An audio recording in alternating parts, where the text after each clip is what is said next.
How long before we fall in love? I just wanna be part of your symphony.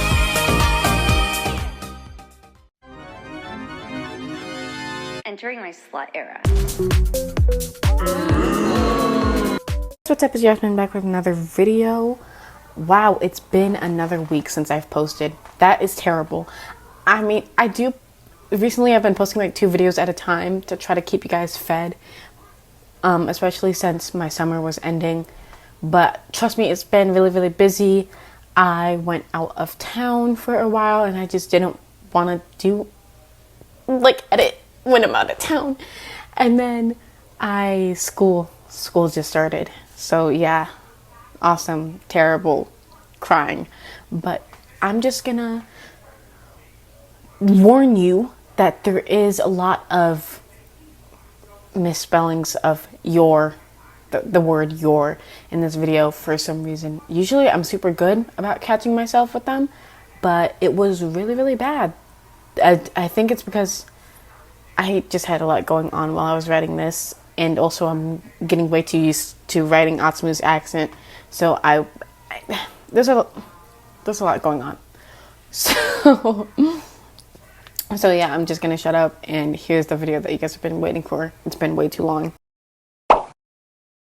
Relationship status, crushes on each other, drifted away. Iwaizumi was nervous. Here he was, at the sidelines of the Olympics with the national Japan team, waiting for the other team to come. He was sure of who would be there. Japan versus Argentina. Iwaizumi-san, is everything okay? Yeah, you're looking out of it. Hajime tried shaking it off. Yeah, He froze upon seeing the Argentinian team. There he was. It was Oikawa Toru. Did Hajime even want to see him? The answer was complicated. Sure, he did, but were things gonna be awkward? Seeing him in person after all these years? Would catching up even be worth it if he's just gonna turn around and go back to Argentina? The first person that caught Toru's eye was Shoyo. Sho-chan, how are you? And the statistics are wait. Looking down at the court, it seems that Argentina setter, Oikawa Toru, happens to know our hitter, Hinata Shoyo. How did that happen? Well, you obviously don't keep up. Didn't Hinata meet up with Oikawa in Brazil? You're right. Plus they both lived in Miyagi in high school. My god, Toru, I'm good. How are you? They kept switching the language they were speaking in, leaving Iwaizumi confused. Hajime didn't hide that he was staring. His eyes were stuck on Oikawa and Oikawa only. I'm all right, Sho. Oikawa's eyes met Iwaizumi's. Immediate tears went down both Hajime and Toru's eyes. They haven't seen each other in years. Oikawa started running at full speed to Hajime. Iwaizumi couldn't fight the urges. He stood up and started running towards him as well. Oikawa Toru seems to even know our athletic trainer, Iwaizumi Hajime. He seems to know everyone. Huh? Hajime, Toru. Once they met in the middle, Iwaizumi picked up Oikawa, spinning him around in happiness. He gently put him down after 2 spins. They seemed to be super close. They were both smiling wide, despite the tears. Oikawa cupped Hajime's face. Iwa-chan, I missed you so much. I missed you even more. Everything is unbearable without you. I feel the same way. It was silence as they looked into each other's eyes while trying to not smile too hard. They eventually broke, leaving them a massive mess. Geez, Toru, you've really grown. Oikawa chuckled. Yeah, and you're still shorter than me. Iwaizumi jokingly punched him, but all Oikawa could do is laugh. You're still the same as always, Iwa-chan. No, I'll just get brought back to my childhood whenever I'm with you. It got silent for a minute. They stood in each other's faces until Toru spoke up. Go out with me. What? Can we go on a date? Yeah,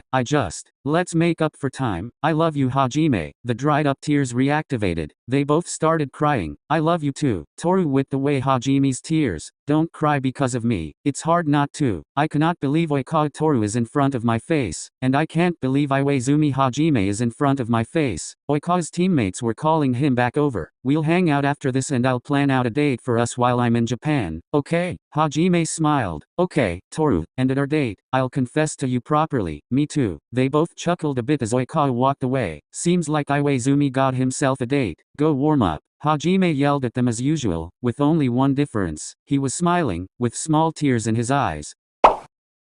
Relationship starts. Case. Today was the day that Osamu moved to Shizuoka with his new fiancée, Suna. They moved into Suna's home. This was Osamu's first time being away from Atsumu. The twins were separated. Osamu sat on the couch, zoning out. Suna walked in with more of Osamu's luggage. Can you help me pack your shit away? Osamu wasn't responding, only staring at the wall. Osamu, he snapped out of it. What's up? Suna put down the luggage and stood in front of Osamu. Are you okay? Suna reached out his hand, wiping away Osamu's tears. Why are we crying? We? Suna slightly chuckled. If you're crying, then I'm crying. Suna crouched down. So, what are we crying about? Osamu rubbed his eyes. I feel the absence of Tsumu, already. This is gonna be the first time that we're away from each other for forever maybe? Suna took him in for a hug. I know it's different, and I'm sorry. Suna unwrapped his arms around Osamu. He stared at Osamu in his eyes. Atsumu is your twin, but of course at some point in life, you'd have to separate. That doesn't mean that you guys won't see each other at all though. Osamu started sniffing and wiping more tears away. Rin, Suna slightly smiled. You can call him every day, and we can go visit whenever. And of course, he's allowed here whenever. It'll be hard to get used to, but I promise that it'll all be fine. Osamu sported a downturned smile. I love ya so much, Rin. I love you too. Suna stood back up. Now, are you gonna help me with your shit? Osamu chuckled. Of course. Relationship status. Case. Since they were in high school, it was obvious that Bakuto would go pro. When they started dating, Keiji knew that Kaoru would be away from him during certain events like the Olympics. But now that it's a reality, it fucking sucks. Shit. Keiji was freaking out. This was his husband's first Olympics on the Japanese national team in another country. It lasted 19 days, but Keiji couldn't take them all off. He couldn't take off the first 5 days. Bakuto walked in Keiji's office. What's up, Keiji? Bakuto frowned. Why do you look so sad? Akashi started hyperventilating. Tears soon came down his eyes. He shot up from his office chair and went to hug Kaoru. I'm so sorry, Kao. He pulled away and grasped his shoulders. I just won't go to work then. Tears were still flowing. Yeah, I won't. Keiji, what are you talking about? Why are you crying, honey? Bakuto wiped away his tears. I can't get the full 19 days off. I can only get 14 days. So for the 5 days, I just won't show up at work. Keiji was determined. For the Olympics? Keiji's head lowered down. This was the first time that Bakuto had seen his fiancée cry. Yes, this is your first Olympics and I need to be there. This is important, and so is your job, Keiji. This might have been one of the first times that Bakuto was stable while Akashi wasn't. No, but, listen, you'll work the 5 days, I'll book you a flight for right after work, and you can stay in my hotel room. Bakuto smiled. Trust me, we'll win the first match, so you won't miss much. Akashi slowly started breaking. A smile was forming. There's my Keiji. Come on, let's go out to dinner. Akashi started chuckling, wiping away his final tears. Okay, Bakuto-san. Relationship status. Secret relationship. Sakusa sat in Atsumu's home, waiting for him to get home from his photo shoot. Atsumu got a new deal with some clothing company and took the chance. Omi, Atsumu came through the door. Hey, Atsu, you were gone for a while. Atsumu ran to go sit down next to him on the couch. Ya cleaned up? Yeah, looks nice, right? It does. Kiyumi turned toward him. How was the shoot? It was all right. You know they're always better when we're the ones modeling together. I hope we get another Calvin Klein shoot together again. Kiyumi leaned on Atsumu's shoulder. The tealing was still new to Atsumu, having Kiyumi be somewhat affectionate. Oh, and one thing I forgot to tell ya. What is it? They made me model with a girl. The thought didn't really bother Kiyumi. He knew that Atsumu was in love with him, but in the back of his mind is where it all started. He began to overthink, little by little. Oh, okay. 3 weeks later, the photoshoot got released on the cover of a magazine. Kiyumi was in Atsumu's home, reading the magazine online, on the couch. Atsumu was upstairs, getting changed into his pajamas. Oh, while staring at the website, Kiyumi's overthinking peaked. Of course Atsumu has charisma, so it looks like him and the model had a real connection. In the magazine, it was Atsumu and the girl running in an open field, him hugging her and all sorts of things. Sakusa's thoughts were lost. Is he in love with her? Kiyumi rushed to Twitter, seeing people already make up rumors about Atsumu and the girl being together. Some were even saying that they look wonderful together. No, Kiyumi zoned out while looking at the photos, not even hearing Atsumu who was walking down the stairs. Omi, Atsumu ran up to Kiyumi. Omi? Without realizing it, Kiyumi had started crying. His wet tears were all over his face. Are ya crying? This was a first for Atsumu. Neither of them were much of criers. Atsumu's only cried 3 times in the relationship while Kiyumi hadn't at all. Atsumu sat next to him and lifted up his face. Kiyumi got put back into reality. Huh? Why are ya crying, Omi? Atsumu's eyes softened while looking into Kiyumi's. A small frown came across his face. I'm crying? Kiyumi lifted up one of his hands hesitantly and wiped away his tears, feeling the wetness on his fingertips. Yes, you're crying. Now please tell me, why? After a moment of silence, Kiyumi looked Atsumu in his eyes. Are you in love with that girl? Atsumu was stunned. Who? The girl you did the photoshoot with. There's rumors all over the place and people saying you guys look good together. Omi, no, the media is not a representation of my mind. I'm dating ya for a reason. I'm not in love with that girl. I'm in love with ya. I love you. That was the first time that either of them had said those 3 words. Atsumu cupped Kiyumi's face. I'll say it as many times as I need to. I love you, Omi. I love you too, Atsu. They both smiled wide. You're so cute when ya smile. And you're cute when you say I love you. Huh? You say it without your accent. No, I don't. Kiyumi laughed. Yes, ya do. He copied Atsumu's accent. Atsumu uncupped Kiyumi's cheeks. You're so mean. And you love it. It was silent for a second. Can we tell people? Huh? Can we tell the media and our teammates? I'm sick and tired of being shit with these other people when all I want is ya. Of course, whatever you'd like, Atsu. We'll tell the team tomorrow. He smiled.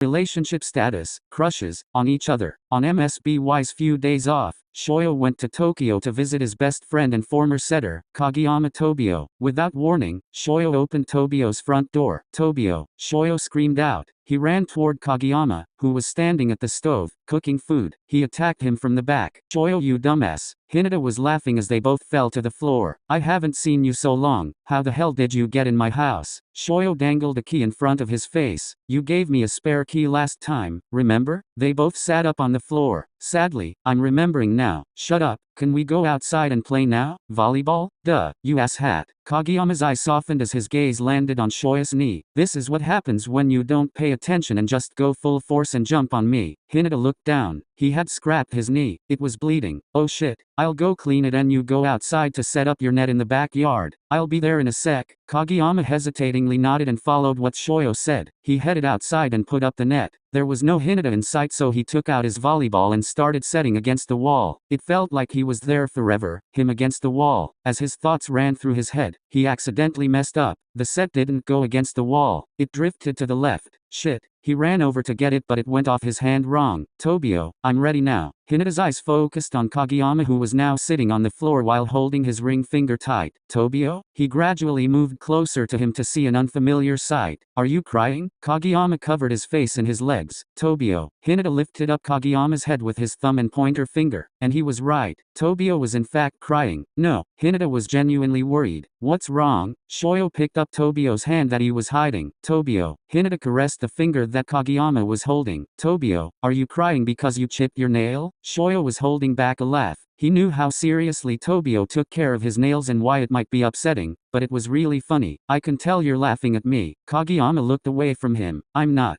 It's just. Tobio found his head slowly turning towards Shoyo's. Their eyes locked. For someone who is so aggressive on the court, you're so cute when something so small happens to you. Shoyo's smile was wide. Flushing red, Tobio pushed Shoyo away from him. I'm not cute. Yeah, you are. No, this time Hinata was the one that was getting red. Just shut up before I take it back. And Kageyama did as told. He stopped talking and took the compliment to heart.